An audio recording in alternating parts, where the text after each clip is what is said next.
Today is National Fentanyl Prevention and Awareness Day. It's a day to remember those who have lost their lives to the drug and to raise awareness about the dangers of the drug. And Dallas 24-Hour Club CEO Tim Grigsby, joins me along with licensed addiction counselor Jeffrey Ault with more on the small steps that save lives and how to talk to your students about counterfeit pills, because it's a real conversation that we need to be having. Good morning to you guys. Hi there. Good morning. So glad to have you guys here. Of course, it's such an important conversation. So Tim, let's start with you. What is fentanyl and why is it so dangerous compared to those other opioids that are out there? Yeah, so fentanyl is a synthetic opiate, and it is so powerful that when it's mixed with other drugs, oftentimes it can make them cheaper, but it makes them more dangerous and more deadly. So if a person takes something that they don't even want to take fentanyl, they don't want to take opiates, they may take a Xanax. It's a fake Xanax, and it has enough fentanyl to kill you with one pill. Got it. Okay, so we need to be wary of laced drugs as well, not just the opiate itself, but it being put into other things as well. 100%. Accidental overdoses through fentanyl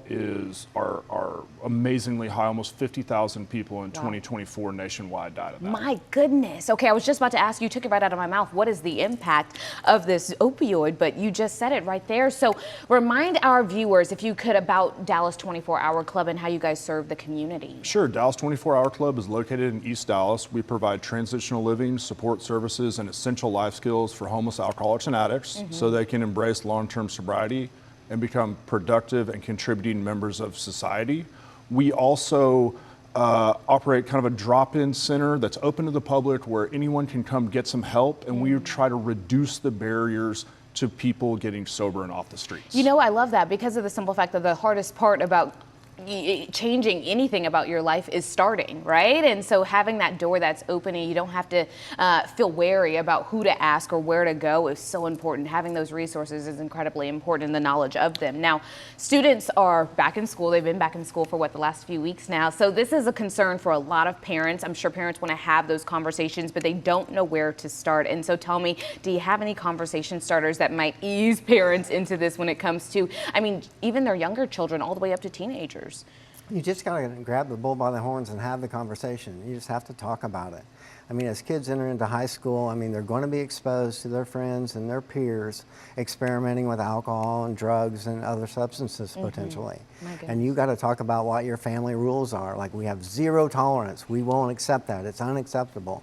Or, you know, it's okay on the weekends as a junior or senior in school to have a couple beers. You know, what does that look like? Does that look like Uber? Do your kids know that they can always call you if they're in an unsafe situation, that you will always come and get them, no questions asked? I mean, you have to have those kind of conversations, and the more expectations you have on your children, the better. I like that you put a little bit of reality into that answer, right? Because I think a lot of the times parents are like, oh, my kid doesn't drink on the weekends, they're not out with their friends doing, and it's like, that's not true. Like, let me give you a little bit of a reality check. You may not know that it's happening, but it is happening. And like you said, it's just the start and it kind of trickles down. And so having that conversation and not tiptoeing around it is definitely the way to go. Now, can I ask how you think it's getting into our children's hands? What are some of the digital red flags that indicate that someone is offering them pills over online? They're actually seeking the drugs. You know, the kids on Instagram or Snapchat, and they're hooking up with their friends or their classmates or whoever's got the stuff. It's like, who's got the hookup? You know, I was with a family and they got a hold of the kid's phone, and when they went through it, it was absolutely alarming. There was just instance after instance where the kid was, you know, seeking this drug or that drug, and, you know, all kinds of red flags. It's funny that you mentioned multiple instances because it can happen in an instant, right? All it takes is a quick DM and boom, there you go. It's in your house now and you don't even know. Oh my goodness. Okay, so Tim, I want to go back to Dallas 24-Hour Club because you guys have something that's called Trevor's Place, and tell me that expansion and why it's so important and why it's so needed in our community. Yeah, so Trevor's Place is a new facility. It's going to open hopefully in about a month, and it's going to provide wraparound services for our Tillman House residents where they can earn a certificate through a partnership with Dallas College. They can exercise and increase health outcomes.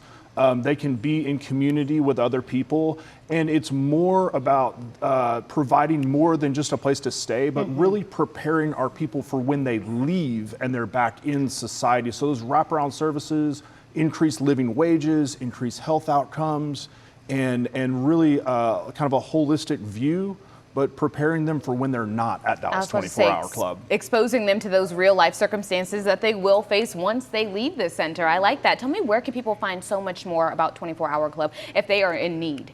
Yes, you can always go to our website, dallas24hourclub.org. Look us up online, Dallas 24-Hour Club, and come by. We're open every day of the year from 6 a.m. to 10 p.m., and we're there to help you. Yes, indeed.